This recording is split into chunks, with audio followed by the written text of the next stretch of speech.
So ayan mga pre, magandang araw po sa inyo lahat, magandang gabi, magandang tanghali po kung nasaan man po kayo ngayon. Eto po 'no, nagka-interest lang po ako dito sa videong ito kasi may kakaiba po 'no, oo.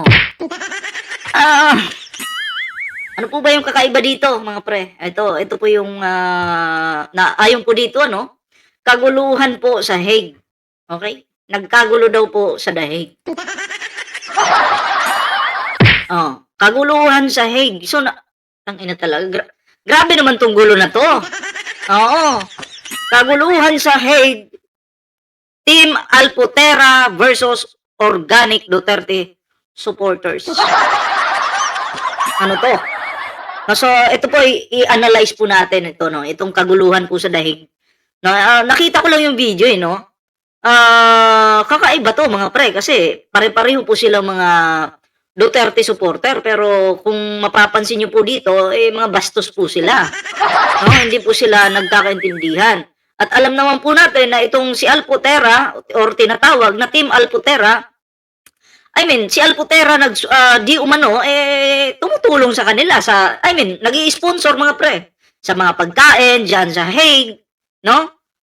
Pero bakit nila inaaway yung Team Alputera? Oo. And bakit nagka-interest po ako sa content na 'to mga pre, kasi alam naman po natin na 'pag sinabing Alputera mga pre, ay, nanliligaw din po sa First Lady. Kumbaga, malapit din po kay First Lady. Kumbaga, ang tingin po natin dito, in my opinion lang naman po 'no, pina-plastic po ang First Lady. Which is para sa akin po na isang sumusuporta po sa administrasyon ni Pangulong Bongbong Marcos kay First Lady, eh, mukhang, ayaw ko pong mapahamak yung tao. I mean, ayaw kong ano, ayaw ko ng tao na namamangka po sa dalawang ilog, 'di ba? Ikaw, ay ano, ebidensya 'yan mga pre. Ikaw ay, malapit, okey? Malapit doon sa mga DDS at di umano, eh, isa ka sa sponsor diyan. Kasi mga pre, ang Alputera, Team Alputera, mukhang hindi naman po kailangan na yung pera ni Digong. Ewan ko lang bakit, nakasuporta sila diyan. Baka dahil sa negosyo, eh, hindi natin alam mga pre. Pero para sa akin po, ayaw ko po talaga ng isang tao na halimbawa sinuportahan ko tapos paplastikin ng taong ito. Nakakaramdam po kasi tayo mga pre, 'di naman po tayo, 'di ba? 'Di man tayo robot na hindi walang pakiramdam. Oh, 'di ba? So magulo po ang, Alputera mga pre, ang Team Alputera 'no. Talagang, ewan ko ba't nagkakagano'n. Pero siyempre 'no, papanoorin po natin yung video 'no. At, yun na nga, kung bago pa lang dito sa ating YouTube channel, ayan, huwag kalimutang mag-like, share, subscribe para naman po maging updated kayo sa mga uploads po natin. So ito po 'no, kaguluhan sa Hague, Team Alputera versus Organic Duterte supporters. Okay? So, tangina, eh, ibig sabihin ang nanggugulo dito Team Alputera. So, play po natin 'to mga pre. You said that you're an organic supporter. Then how can the organic supporter when you're hijacking meet me all the way from the Philippines just to begin just to join the support? Then why are you hijacking? Ang sila mo pa kay Lodi Bulilit yung mga troll account niyo? Ano? So sinong organic supporter ngayon? Pumunta kami dito, nakipag-away ba kami sa inyo? Wala. Di ba? So bakit kayo nakipag-away sa amin? Ha? I don't even know you. I even thank you. Di ba? Don't point your fingers at me. No, I'm kidding. I would stand for a bully like you. Bully you. Who bullied you? You bullied Ganito po kabastos ang pamilya, ang supporter po ng, pamilyang Duterte 'no. Oh, ang hindi ko lang maintindihan mga pre, bakit inaaway nila yung isa't isa? Eh, kung talaga namang tatay lang nila yung sinusuportahan nila, bakit kailangan pa nila alam mo yun, magbangayan? Kasi tingnan niyo po ito, itong baklang 'to, eh, yung vlogger na baklang 'yan. Oh, Alputera nag-sponsor di umano ng mga kinakain nila diyan. Tapos si bakla, inaaway yung Team Alputera. Pero si bakla nakalamon na ng, ano ni Alputera, pagkain. Wala po akong kinakampihan kahit po Alputera ka pa o ano, wala akong pakialam sa inyo, 'no. Ang ayaw ko lang po na pinaplastic po yung First Lady, may pabeso-beso pa. Pangit.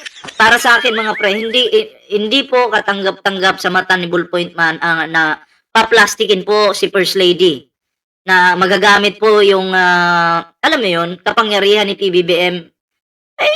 I mean, didikit sila ba? Para sa pansariling interest. Sa tingin niyo mga pre, ano kayang pansariling interest nitong mga taong ito? Magtanong ako sa inyo. Ay baka naman alam nyo. I-chismis nyo naman sa akin.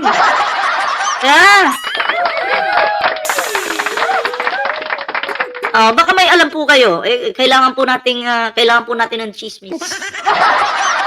Tuloy po natin.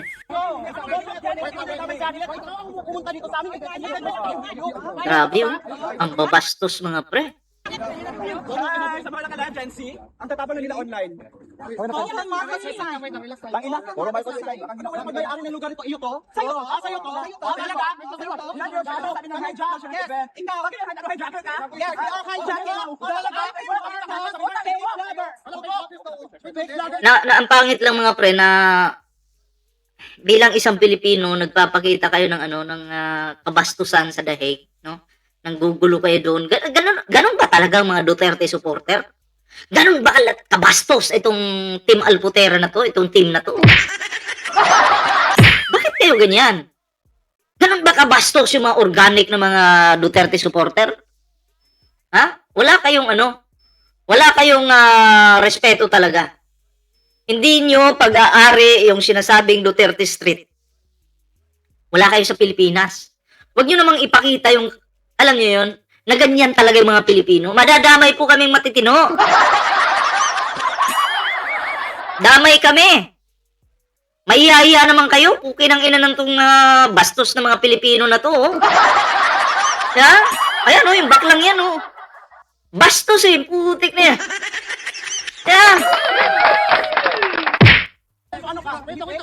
Wait muna, para klaro. May kano dyan Kakaya naman sa kano. Nag-away-away kayo. Kasi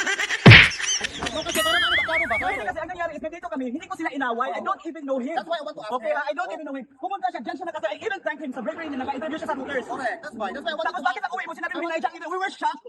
That's my opinion. That's your opinion. Exactly. This is also my opinion. Right. Then who are you? So who are you? I'm Theo Moreno. Who are you? I am dead. Oh, so you're dead. Don't even Teo Moreno na hampas lupa. Ay, nako.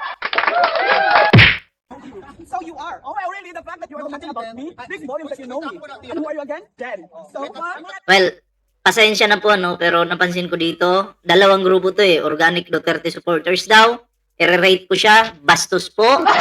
Okay, ang Organic Duterte supporters, bastos po. Team Alputera, bastos din po. Wala po silang pinagkaiba mga pre. Wala po tayong, kumbaga, kung pipili ka ng mangga, sa dalawang mangga, reject po silang dalawa. Wala po tayong mapipili. Mag-ano na lang tayo. Kain na lang ng ampalaya. Mabuti pa 'yon. Hindi plastic yung pagiging pait. Kasi pagmasdan niyo po mga pre, pagmasdan niyo. kulto nila. Alam niya. Yan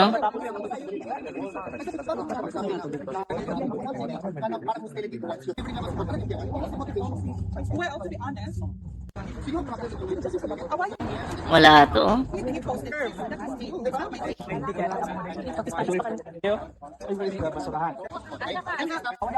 Pare-pareho silang Pilipino pero mga bastos talaga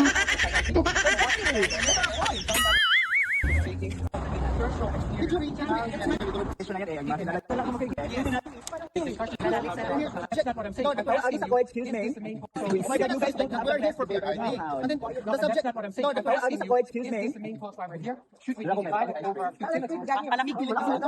the utility started, and then the conversation, and then Grabe mga pre. Pinakita ko lang po sa inyo kung gaano po sila kabasto sa dahig. Nagkagulo-gulo po sa dahig. Nagkagulo po sa dahig. Dahil sa kanila, pinapakita lang po nila na kahit anong bang organic Duterte supporter ka man, Team Alputera ka man, iisa lang po yung inyong kulay, bastos. Pag sinabi kasing Team Alputera, maaaring representative po ni Alputera mga pre. yung tinatawag na team. 'Di ba? Kasi nakalagay po dito sa thumbnail ng isang vlogger ng DDS, no, na kaguluhan sa Hague, no? Kumbaga, Team Alputera versus Organic Duterte supporters. So, pag sinabing team, mga pre, ito po yung mga representatives po na ni Alputera. No? So, pagdating doon, nagkagulo-gulo. Kulang na lang magsabunutan. Diba?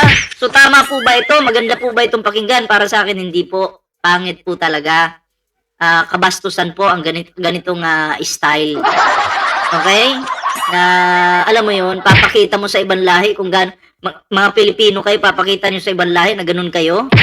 Although yung iba hindi kayo naintindihan dahil Tagalog, pero sa way ng pananalita nyo kasi, walang kwenta. Alputera, pagsabihan mo naman tong team mo, no? O na huwag naman ipakita yung kagaspangan ng ugali, di ba? Dito sa mga alam mo yun, sa mga kapwa nila Pilipino. At yun na nga, no? Dito kay Alputera, mga pre, ano po yung inyong reaksyon? At na di umano, itong Alputera na to, namamangka sa dalawang ilog. Bakit po? Nakita ko po na nakipagbeso-beso pa kay First Lady, meron pang Team Alputera na nagpunta sa Hague, which is ito yung video na yon. Team Alputera, nandyan. So, may ebidensya tayo na namamangka nga sa dalawang ilog. Kasi itong mga nasa Hague ng mga DDS, tinitira si First Lady, si PBBM. 'Di ba? Habang yung Alputera na nakipagkita kay First Lady, nakipagbeso-beso, ano ba talaga? Oh, normal po ba ito? Oo, parang para sa akin hindi po normal eh. 'Di ba? Oh, so yun po. So anyway, ano po yung inyong mga opinion? Ano po yung inyong mga reaksyon? Pa-comment na lang po para mabasa po natin 'yan. So ayan mga pre, hanggang dito lang muna yung ating video. Magkita-kita po tayo. Like, share, subscribe. Magkita-kita po tayo sa susunod na video. Ingat po kayo lahat. Magandang araw po sa inyo.